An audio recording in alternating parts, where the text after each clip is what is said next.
నగరేకల్ మున్సిపాలిటీలో అవినీతి భాగవతం బయటపడింది. ఓ అంధుడి వద్ద మున్సిపాలిటీ అధికారులు 1,10,000 రూపాయలు కాజేశారు. అయితే నగరేకల్ పరిధిలోని వాస్వి నగర్లో నివాసం ఉంటున్న అంధుడికి అప్పటి ప్రభుత్వం 144 గజాల స్థలాన్ని మంజూరు చేసింది.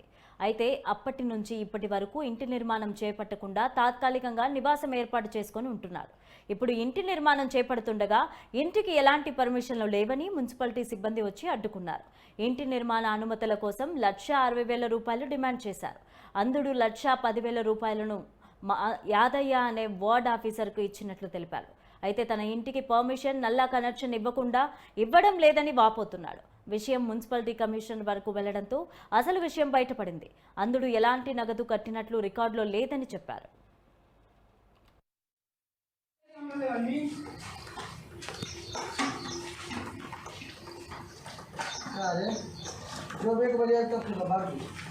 గవర్నమెంట్ చెప్తే మనం ఎంప్లాయీ కాబట్టి అదే అని కానీ మరి ఎంత డిమాండ్ 1,00,000 డిమాండ్ చేసినాడు.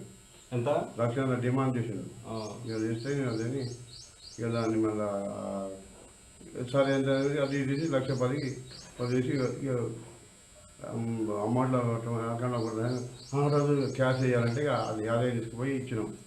ఇచ్చి మళ్ళీ పని చేసుకున్నాం, అయిపోయింది. ఇక అది నీకు అట్నే అది ఏమంటారు, నీకు రిజిస్ట్రేషన్ అవుతుంది, నీకు ఈసేవలో పెట్టి అప్లై చేస్తాం అంటే దానికి ఇచ్చి ఇక పని చేయించినాం. ఇక చేస్తే ఇక వస్తుంది ఇక చేసిన తర్వాత ఇక నిన్న ఇక్కడ నల్ల పెట్టుకున్నాను పోతే ఇక వాళ్ళు ఇట్లా చెప్పారు. ఇట్లా చెప్తే ఇక నిన్న కమిషనర్ గారికి కలిసినాం. కమిషనర్ కలిస్తే ఆయన ఫోన్ చేసి చెప్పాడు, ఎట్లా అనేది నేను ఇవాళ నా బిడ్డ ఎగ్జామ్ ఉంది, రేపు వచ్చి ఆయనకు మాట్లాడితే నీ పని నేను చేయిస్తా, డబ్బులు ఎక్కిస్తాను అడిగాను. ఇక